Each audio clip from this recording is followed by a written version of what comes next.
¿Están listos ahí con su papelito y su pluma? Porque va a hacer falta tomar algunas notas por ahí. El tema, ya sabe usted, está ahí en la portada del boletín de la iglesia, son nuestras decisiones. Y la primera pregunta que tengo para usted es: ¿cuántas decisiones ha tomado en el transcurso de este día? Pensemos. Ustedes decidieron venir, algunos otros decidieron no venir. Algunos decidieron venir en el primer culto, otros, ustedes, decidieron venir en el segundo culto. Decidieron la ropa que traen puestas.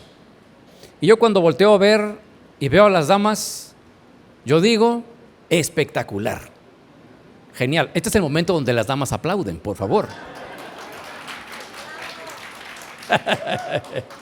De los hombres me reservo el comentario, pero bueno, por lo menos nos bañamos, eso es todo. Nosotros somos simples, nos vemos la ropa que usamos el sábado, esa me pongo, vámonos, ya estuvo. No, una dama no, tiene que combinar, ya sabe usted, la media con el detalle, con el cabello, con el corte, bueno, en fin. Entonces, cada domingo, cada día que una dama elige su ropa, ha hecho un gran esfuerzo, créalo.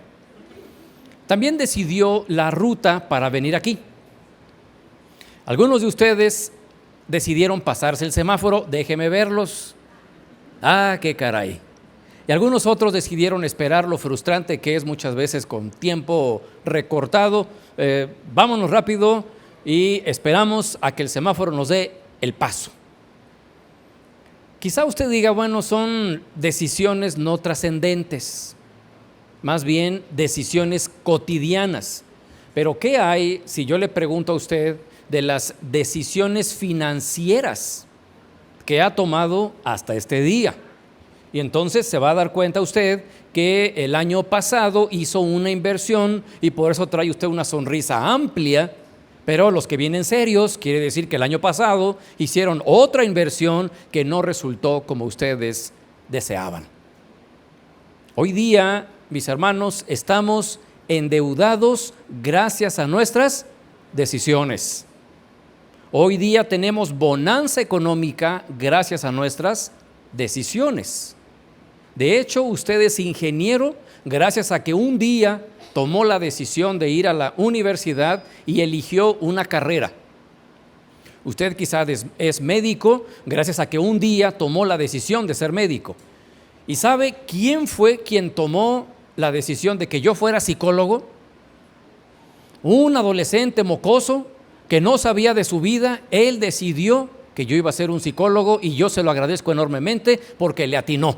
O sea, yo mismo, cuando era un adolescente, un muchacho, decidí una carrera como esta y qué bárbaro tomar decisiones tan importantes como la carrera y uno tan joven que no sabe uno nada de la vida.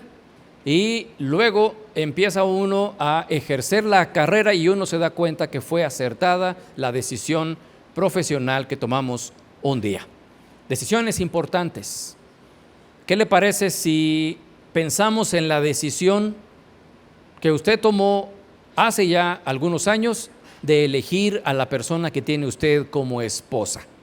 Imagínese nada más.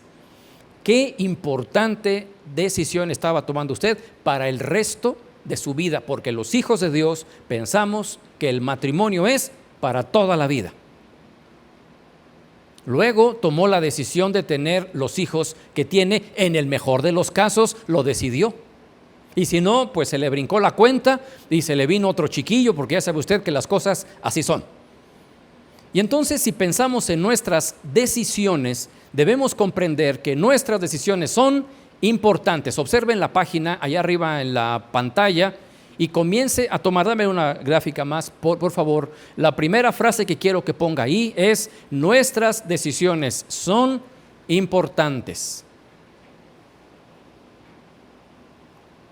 Nuestras decisiones son importantes. Y quiero darle 5 razones de por qué nuestras decisiones son importantes. Sabe que hace muchos años mi alma mater me pidió escribir un artículo para una universidad y me dieron tema libre, el área era el área de filosofía, y entonces yo decidí este tema. Y estos 5 puntos son los que expuse en aquel artículo hace muchísimos años ya, pero lo recuerdo como si hubiera sido ayer. ¿Por qué era importante hablar de las decisiones? Porque los jóvenes universitarios toman decisiones todo el tiempo y están decidiendo, algunos de ellos, comenzar su vida sexual bajo el riesgo de un embarazo no deseado. Algunos otros jóvenes deciden irse de pachanga el fin de semana sabiendo que la siguiente semana tienen un examen y no les importa. Otros jóvenes se van de pachanga a la playa sabiendo que se ponen en riesgo. ¿En riesgo de qué? De infidelidades a las propias parejas que tienen entonces, a los noviazgos, en fin, las decisiones que están tomando los jóvenes son importantes. Y lo digo por todos los jóvenes que me escuchan hoy. Es muy importante y debes saber que tus decisiones, a pesar de que seas joven, tus decisiones, número 1, observa allá al frente, tus decisiones van a determinar el curso de tu vida. Póngalo ahí. Nuestras decisiones determinan el curso de nuestra vida. Tal cual ocurre en un barco, quien está al timón mueve el timón 2 grados. 2 grados. Y piensa uno, caray, si recordarán ustedes el transportador en geometría, que a lo mejor odiaron esa asignatura en la universidad, pero recuerda el transportador, 2 grados, ¿qué son? Nada. Bueno, en el timón de un barco, 2 grados le da otro destino. Porque 2 grados a la larga se convierte en otro rumbo.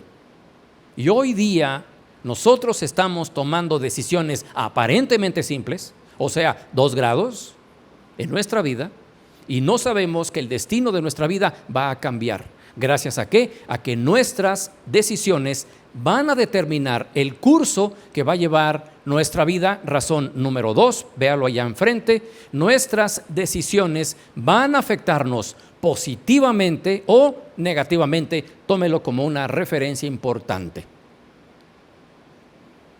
La decisión que tome hoy le va a dar una salud financiera a final de este año, probablemente, o la decisión que tome hoy le va a endeudar en este mismo fin de año, porque la decisión le va a afectar. Su decisión que está tomando le está afectando a usted, pero también, número 3, observe ahí al frente, sus decisiones van a afectar a terceros. Es decir, el padre de familia cuando toma una decisión afecta a sus hijos. El esposo en el hogar cuando toma una decisión afecta a su esposa. Cuando la esposa toma una decisión afecta a su esposo y a sus hijos. Cuando en la iglesia tomamos una decisión nos afectamos unos a otros. Quiero que sepa que las decisiones son importantes. ¿Por qué? Porque no solo nos afectan a nosotros, sino afectamos también a alguien más. Número 4. Observe ahí al frente, nuestras decisiones también van a conducirnos poco a poco hasta llegar a un punto que se llama punto sin retorno. Punto sin retorno. Y este término lo tomo de la aviación, en donde los pilotos, cuando van a hacer un viaje de continente a continente, no pueden llevar suficiente combustible como para ir y regresar. Entonces el piloto sabe y avisa a la torre de control que han cruzado ya el punto de no retorno. Quiere decir entonces que en ese vuelo que van a hacer de continente a continente, hay un punto en ese viaje en donde el combustible, si ellos deciden regresar, no les va a alcanzar. Y entonces ellos avisan a la torre de control que han cruzado el punto de no retorno. Quiere decir entonces que si salen de América y van a Europa, ellos llegan a un punto donde dicen no podemos regresar a América. Tenemos que ir a ese punto ya, a Europa, al destino donde se había proyectado aquel vuelo. Pues debes saber que nuestra vida funciona exactamente igual. Hay de pronto en las decisiones que tomamos a diario puntos sin retorno.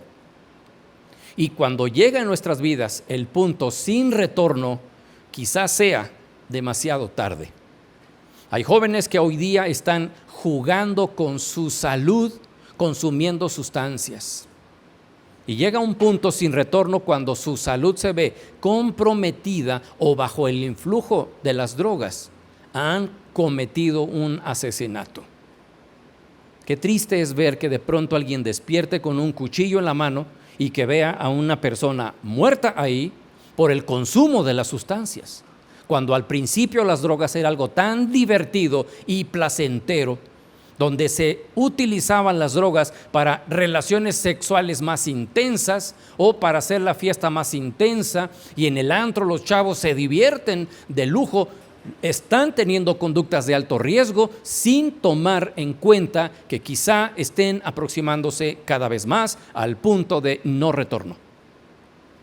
Jóvenes que están activando su vida sexual, que han tomado la decisión de desobedecer los principios bíblicos que dice no fornicarás, y que están en fornicación constante pensando que ellos no se van a embarazar porque son muy inteligentes y que los métodos que van a utilizar ellos les van a funcionar de lujo. Cuando mira a tu papá con sus 5 hijos, los métodos no le funcionaron muy bien, que digamos. Y debes saber que hay una ley en el cuerpo que va a producir un embarazo tarde o temprano, y entonces vas a truncar tu carrera profesional y tu vida cuando tú solo querías jugar con esa chica, divertirte con esa chica. Pero llegaste al punto de no retorno cuando ya eres padre de familia y estás comprometido gracias a tus decisiones. Y número 5, nuestras decisiones. Detrás de cada decisión existe una responsabilidad. Mi madre, una mujer muy sabia, queriendo enseñarnos a mis hermanos y a mí el valor de las decisiones, un día creativamente tomó unos papeles y los dobló a la mitad y escribió la palabra decisión. Decisión, decisión, decisión en todos los papeles que hizo, los puso frente a nosotros como casitas, y entonces nos dijo: mis hijos, vengan y tomen una decisión. Y ahí estábamos mis 8 hermanos en torno a aquella mesa, y pues yo tomé una decisión. Y recuerdo perfectamente que cuando abrí el papel, adentro estaba escrita la palabra responsabilidad. Dijo mi madre: mis hijos, en la vida nosotros estamos todo el tiempo tomando decisiones, y deben saber que cada decisión que tomen en la vida les va a traer una responsabilidad. Es increíble, increíble. Ese papel, tengo 50 años, nunca se me ha olvidado hasta la fecha. De hecho, cuando la que ahora es mi esposa éramos novios y yo le estaba diciendo a ella: ¿quieres ser mi novia?, vino a la mente el papel decisión, responsabilidad. Cuando le propuse matrimonio, vino la palabra decisión, responsabilidad. Al cabo de 4 años, 3 años y fracción, decidimos tener a nuestro primer hijo, vino la palabra decisión, responsabilidad. 2 años después, porque desde novios queríamos tener nosotros 5 hijos, 2 años después, según los planes, vino la palabra y el papel decisión, responsabilidad. Del tercer niño ni tiempo nos dio recordar el papel, pero llegó el chiquillo. Ya perdimos el paso, porque ya sabe usted que los planes son de Dios, no de los hombres. Y cuando nosotros hacemos planes, pues Dios sonríe desde allá arriba en su gloria, y a decir: pobre de mi hijo, pobre muchachito. Pero está bien, pues, ilusiónate. Efectivamente tenemos que hacer planes, no hay duda, pero siempre decimos: si Dios permite, si Dios quiere, si está en los planes de Dios. Pero no llegamos con Dios con una hoja y le decimos: Dios, fírmale aquí, ¿no?, como para afirmar lo que yo voy a decidir en mi vida, porque hay decisiones que solamente Dios tiene en sus manos.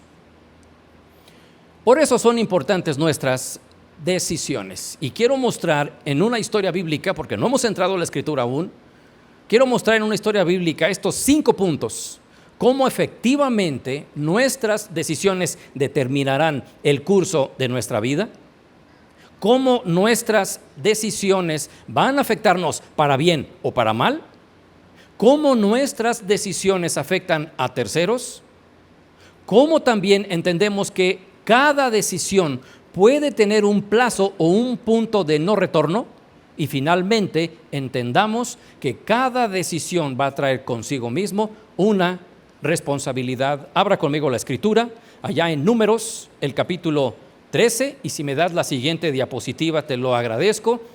Vamos a Números, el capítulo 13.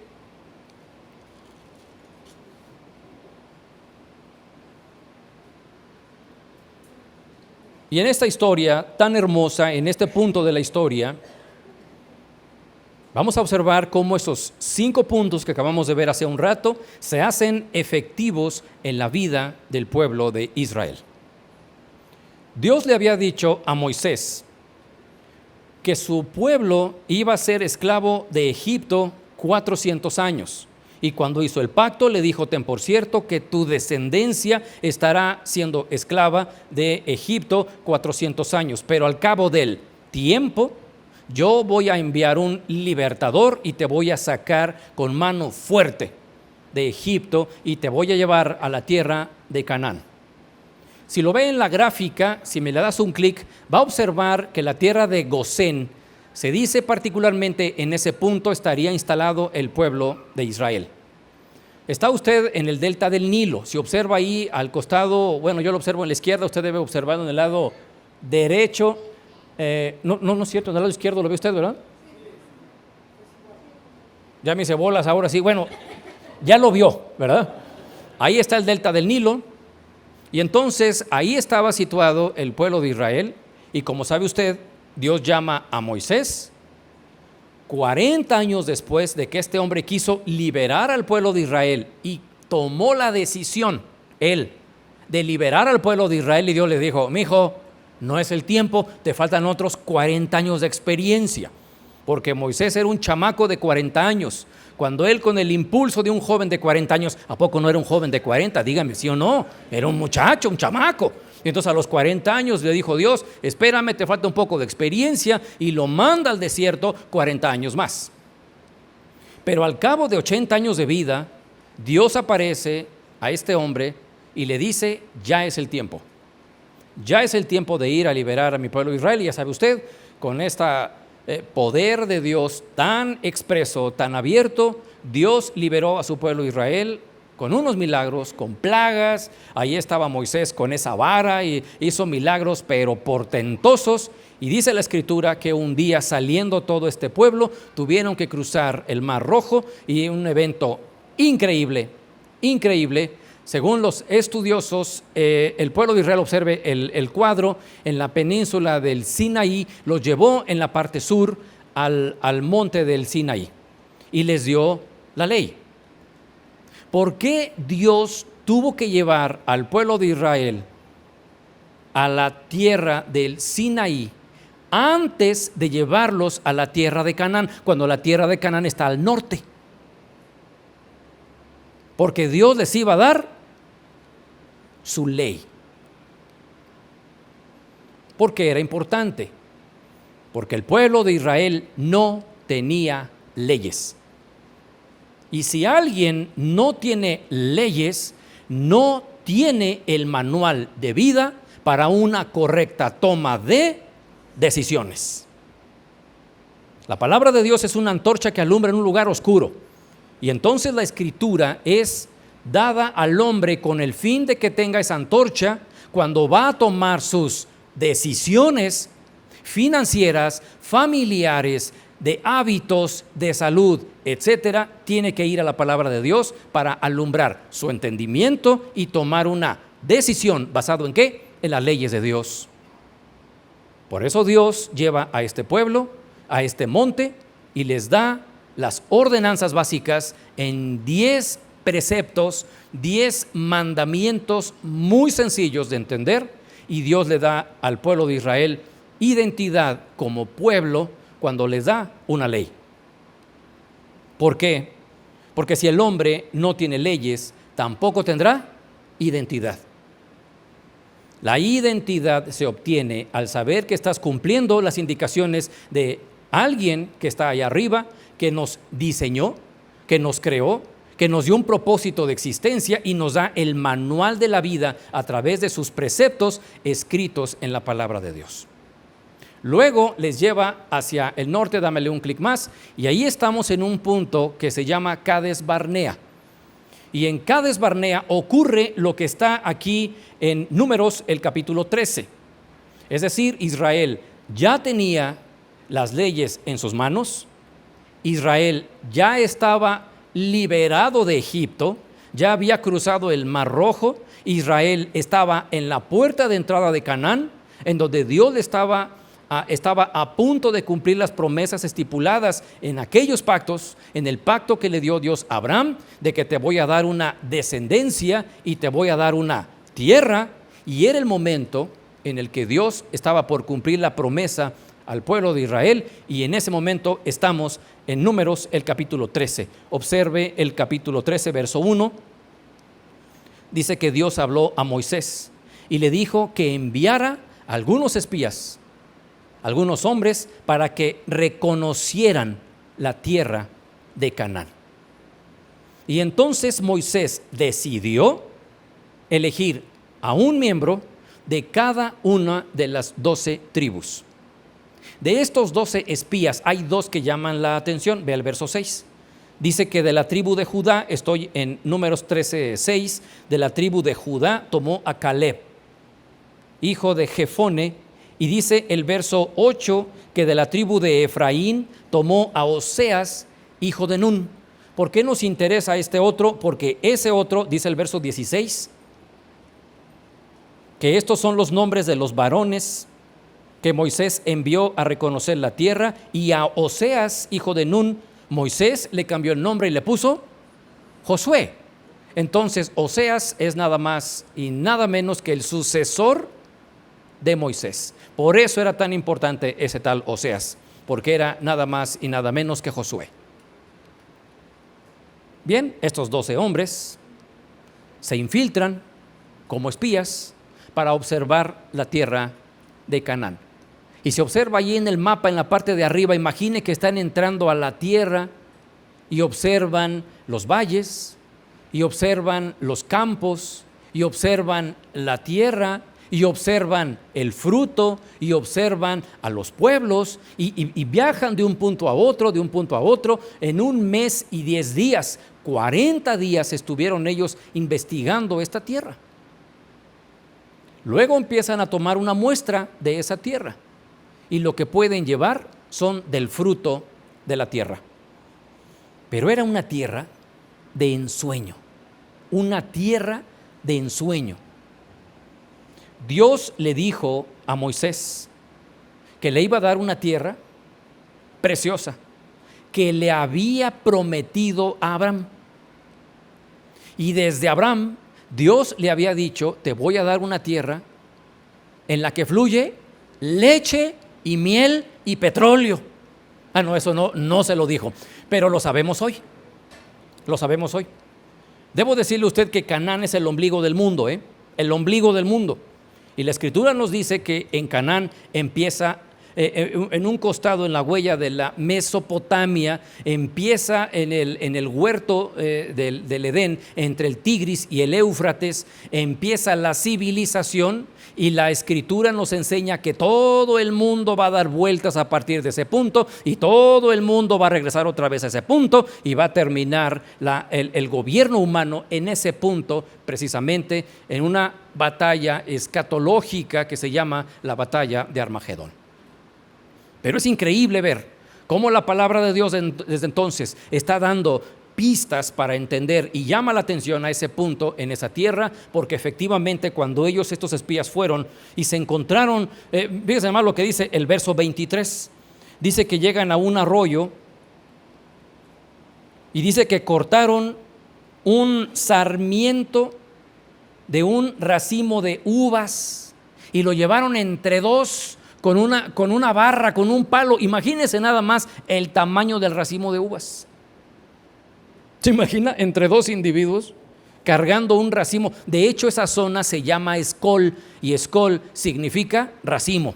O sea, el racimo le vino a dar el nombre. Quizá otro venía con un chícharo así más o menos, ¿verdad? Y otro traía otra parte del fruto y otro fruto. Era increíble, increíble.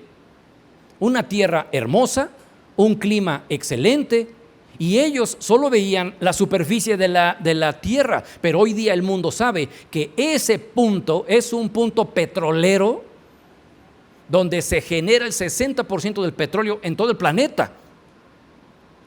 ¿Por qué cree usted que los Emiratos Árabes quieren ese punto? ¿Por qué cree? Por el petróleo, claro está, pero hay más. Si observa ese punto une 3 continentes. Une África, une Asia y une Europa. Además, ese punto tiene mares. Estoy en la parte de arriba, en la parte norte. No hablo del desierto del Sinaí, en la parte norte, hacia norte, en Canaán, nomás que está muy cortado en esa parte, pero esa parte, ese punto a donde iba a entrar el pueblo de Israel, es definitivamente el ombligo del mundo. Y entonces no es un error decir que es la tierra que fluye leche y miel y petróleo, y que Dios bendice esa tierra, y que en esa tierra ha habido mucha actividad espiritual en el transcurso de la historia de la humanidad. Pues Dios quería darle esa tierra al pueblo de Israel. Significa que le dio lo mejor de lo mejor. Supondríamos en este punto que los espías tendrían que haber dado un resumen positivo de la tierra, y efectivamente así fue. Dice el verso 27, estoy en Números capítulo 13, dice que les contaron diciendo: nosotros llegamos a la tierra a la cual nos enviaste, la que ciertamente fluye leche y miel, y este es el fruto de ella. Luego el verso 28 inicia con una palabra de contraste, un conectivo de contraste. Sí es buena, pero más. Oiga, ¿qué siente cuando su esposo le pone un pero a usted como esposa? Ahí está usted con su vestidito hablando de las decisiones de la ropa, y se ve usted muy mona, y le pregunta al marido: ¿cómo me veo? Mire, antes de responder, déjeme tomar valor, porque eso merece un trago.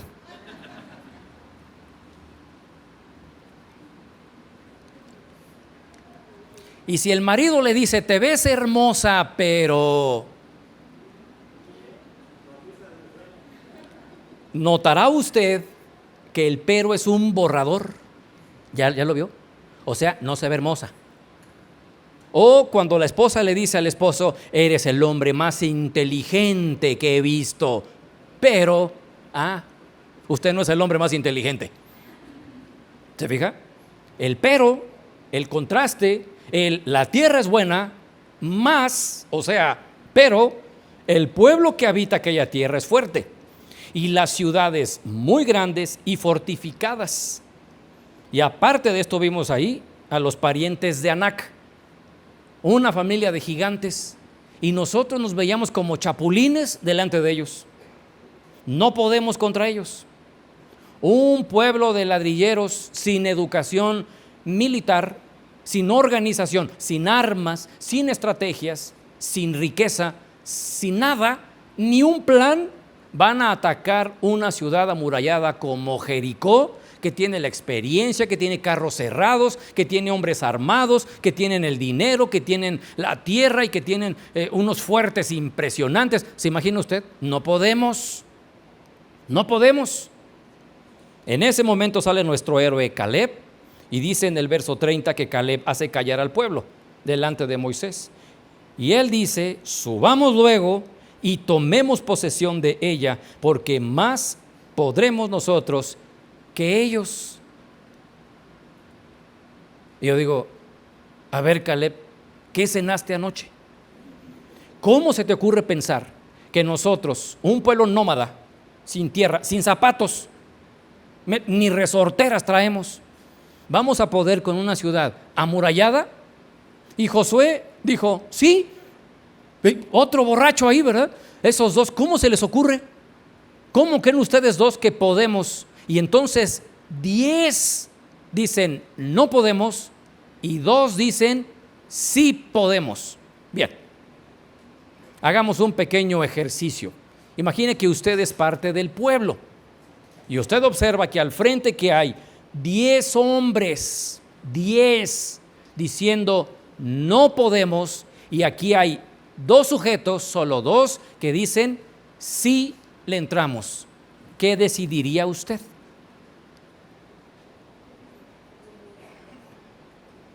La verdad. Bien, la pregunta es obvia. ¿Qué le dice su lógica? Que 10 opiniones tienen que tener razón por sobre 2 opiniones. Eso dice la estadística, eso dice la lógica. Pero Dios rompe con la estadística y con la lógica y le gusta hacer milagros.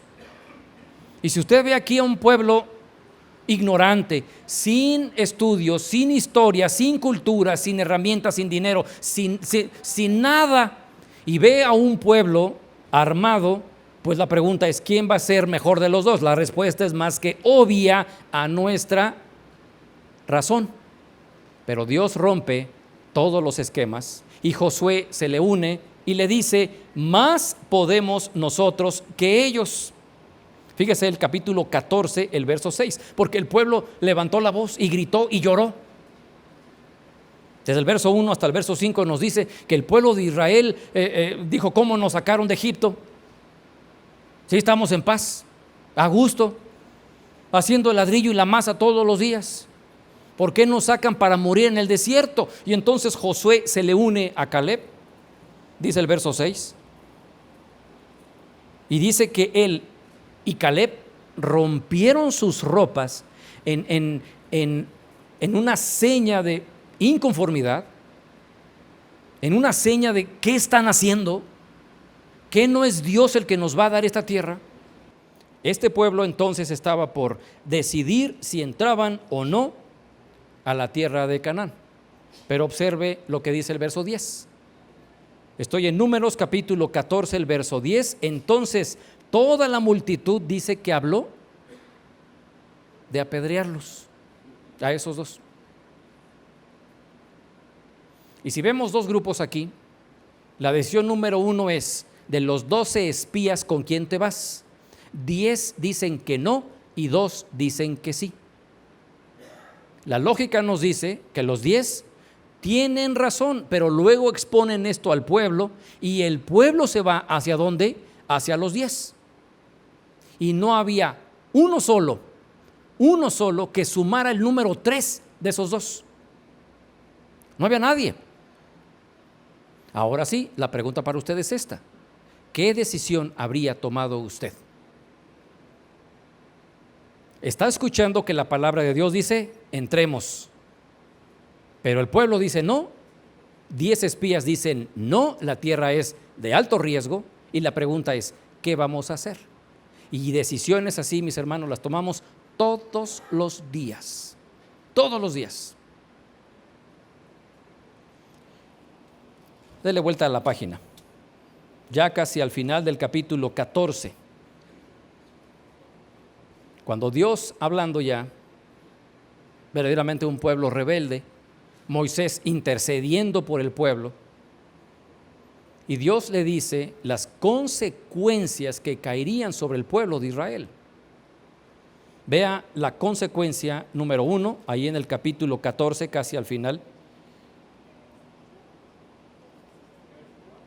Estoy en el verso 21, Números 14, 21,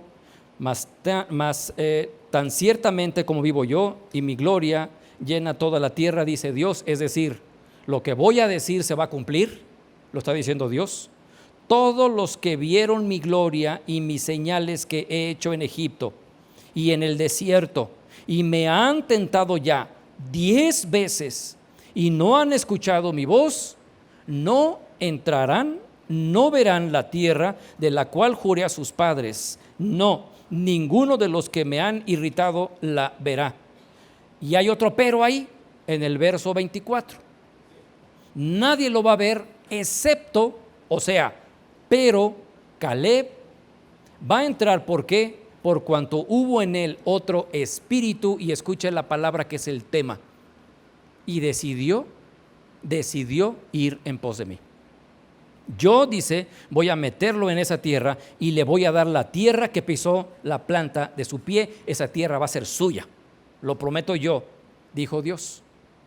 Quiere decir entonces que a los 10 espías y al pueblo de Israel su decisión les afectó negativamente, pero a Caleb y a José les afectó su decisión positivamente. Hay más. Dice el verso 28, diles, vivo yo, dice Jehová, que según habéis hablado a mis oídos, así haré yo con vosotros. Porque ustedes dijeron, nuestros hijos van a morir y yo no voy a poder cuidar a mis hijos. Ah, sí, pues los que van a morir son ustedes, les dijo Dios. Y yo voy a introducir a sus hijos a la tierra de Canaán y ustedes no van a entrar. Observe lo que dice el verso 29. En este desierto caerán vuestros cuerpos, todo el número de los que fueron contados de entre vosotros, de 20 años arriba. Bien, ¿cuántos de los presentes tienen 20 años hacia abajo? Levante la mano, por favor, bien en alto. De 20 años hacia abajo, bien en alto, jóvenes, porque necesito ver sus manos. ¿Cuántos son en relación a los demás? No, hombre, ni yo te lo creo. ¿De verdad? ¿20 años? Hijo, te corrieron sin aceite, mano. Te ves grande, te ves maduro. Excelente, felicidades. Oigan, señoritas, tiene 20 el muchacho, ¿eh? Ay, perdón, discúlpeme. Fíjese nomás.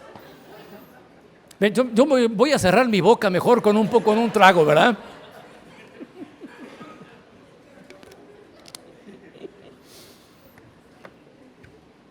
Es que siempre ocurre, ¿verdad? ¿Quién tiene 20 años? Y luego les digo, y uno luego, pues no, pues tengo 20 años en esta iglesia, ¿verdad? Y otros 20 de cristiano. Bueno, está bien. Felicidades, jóvenes, qué bárbaro. Híjole. Lo hicieron con amor a ese muchacho. Bien hecho. Ya está. Y entonces, de 20 años, como puede ver, son los menos, como pudo ver. Imagínese el pueblo de Israel en aquella época. Era igual. Algunos que otros chavos por ahí, algunos pocos, fueron los que sobrevivieron. Y mientras todo el resto del pueblo de Israel murieron. ¿Por qué? Otra vez, por su decisión. Dice el verso 31, pero lo que dijeron de sus hijos, que serían por presa, yo, dice Dios, voy a introducirles a ellos y conocerán la tierra que vosotros despreciasteis. Y el verso 34 viene otra consecuencia. Conforme al número de los días, de los 40 días que los espías estuvieron en la tierra de Canaán, yo voy ahora con ustedes a darles por cada día 1 año de peregrinación en el desierto. Por eso el pueblo de Israel estuvo 40 años en el desierto dando vueltas como nómadas. No es que Dios no supiera de geografía. Era la consecuencia, gracias a qué, a la decisión de estas gentes de no obedecer a la palabra de Dios, a la palabra expresa de Dios. Definitivamente lo que estaba haciendo el hombre era tomar una decisión.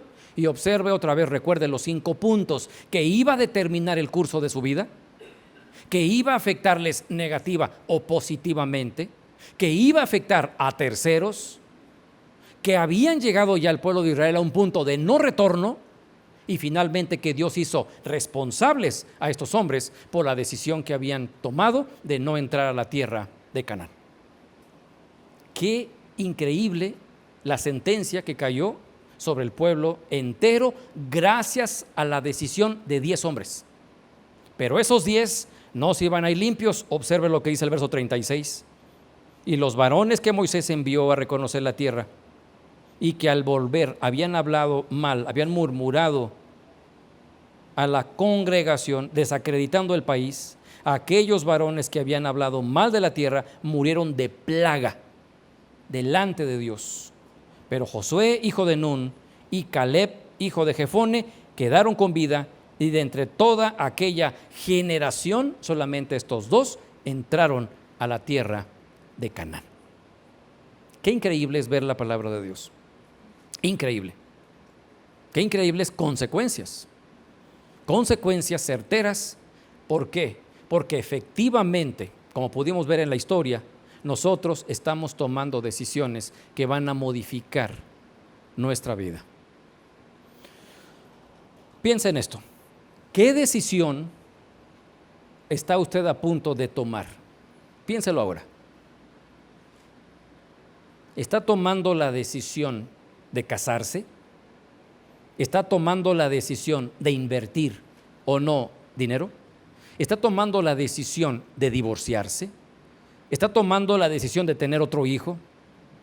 ¿Está tomando la decisión de iniciar una carrera o no? ¿Está decidiendo si se va a dedicar el resto de su vida a un negocio o a un campo profesional? Tantas decisiones que van a marcar el curso de nuestra vida. Tantas decisiones que van a afectarnos positiva o negativamente. Tantas decisiones que van a afectar a terceros. Tantas decisiones que puede ser que nos lleven a un punto de no retorno. Y cuántas decisiones de las que nosotros seremos los únicos responsables de tomar la determinación en nuestra vida y vaya a afectar nuestra vida y nuestra familia al final del 2020. Qué importante es tomar decisiones de acuerdo a lo que Dios pide. Le traje un esquema, deme una gráfica más. Un esquema que está en el libro Un hombre consentido en un mundo sin sentido, que seguramente algunos tienen en casa. ¿Cómo vamos a tomar nuestras decisiones? Bueno, la palabra clave son nuestras, ahora sí, convicciones. Si usted observa las convicciones que tenemos, nosotros no podemos, escuche esto, decidir en contra de nuestras convicciones. Esto es increíble. Hemos escuchado muchas veces que tal o cual es una persona, es un hombre de convicciones. Y nos suena como que es un hombre bueno. Pues no es así.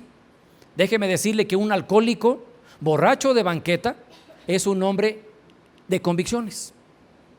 Porque él tiene la convicción de que su hígado le va a aguantar. Fíjese, tiene la convicción de que el alcohol a él no le hace daño. Él tiene la convicción de que no va a morir producto de lo que consume. Entonces su convicción le lleva a la decisión. Un ladrón es un hombre de convicciones, porque él cree que no lo van a encontrar, que no lo van a atrapar. Por eso sigue robando. Su convicción lo lleva al robo. Un infiel es adúltero gracias a que es un hombre de convicciones. Él cree que merece tener otra mujer. Y se justifica en su mente porque él cree que está haciendo lo que debe hacer. Dámele uno más, por favor. Observe el cuadro. El producto de nuestras convicciones muchas veces son nuestros propios pensamientos, nuestra lógica. Y entonces cuando estamos hablando de un hombre de convicciones, no estamos hablando de alguien que tenga una vida recta, no necesariamente. Porque trate de construir un edificio tomando esa forma, ponga un ladrillo de un costado y construya el edificio a un costado de un ladrillo, se va a caer. ¿Por qué? Porque no hay rectitud. Escuche esto, nuestros pensamientos no son los pensamientos de Dios. Y Dios se sale de toda lógica. Por ejemplo, ese día la lógica les decía, no entren. Pero Dios decía, entren. Y entonces estaban decidiendo uno y otro lado. Ese cuadro que ve allí al frente es el proceso masculino de la toma de decisiones. Nosotros los hombres tendemos a que las cosas nos cuadren aquí en la mente y entonces tomamos la decisión. Pero dámele uno más. Las damas más bien se van a basar en su sentir. Y entonces me late que es por ahí. Ahí está su niña de 16 años que anda con Sergio el bailador Y usted ve que ese chavo no le conviene a su hija, y ya le dijo usted la razón a su hija, y la hija dice: te entiendo, pero yo lo quiero. Y usted sabe que ese pantera, ese tigre, va a destrozar el corazón de su hija, y usted está desesperado porque la hija está basada en lo que siente, y ella siente que lo ama. Y todavía llega y le dijo: el papá, es que Sergio el bailador me dijo que me iba a ser fiel toda la vida. Mi hija, ¿no te das cuenta que ya fue el novio de toda la cuadra? ¿Se imagina? Haga razonar a su hija. Bueno, cuando se hagan novios, y después de que le hubiera engañado cuando son novios, y que la niña sigue involucrada, y ya pasaron nada más 15 años más de noviazgo. Creo que me pasé un poco, pero que la niña tuviera algunos 28 años de edad y todavía sigue con el Sergio el bailador, pensando la chica que ahora sí va a ser la última que le va a engañar, y la niña hasta le cree al hombre. Y usted sabe que tarde o temprano el pecado sale a la luz, y entonces su hija va a ser lastimada, su niña ya de 30 años de edad, herida, con un noviazgo de 15 años, que está llorando todo el tiempo por el novio perdido, y usted quiere convencer a su hija de que no le conviene a aquel hombre, todavía a esas alturas, y usted le dice: ya no haya cómo, y pues no le alcanza dinero para llevarlos a Cancún, pero sí le alcanza para Chapala, entonces lleva a la niña a Chapala a ver si se divierte, y luego le compra un celular nuevo. Ya no hay usted qué hacer para que la niña pueda sanar, y voltean los papás y le dicen: mi hija. La niña llore, la niña 30 años, no olvide, llore, y los papás: nosotros te amamos. Y la niña voltea y les dice: ¿para qué quiero que me quieran si el que quiero que me quiera no me quiere como quiero que me quiera?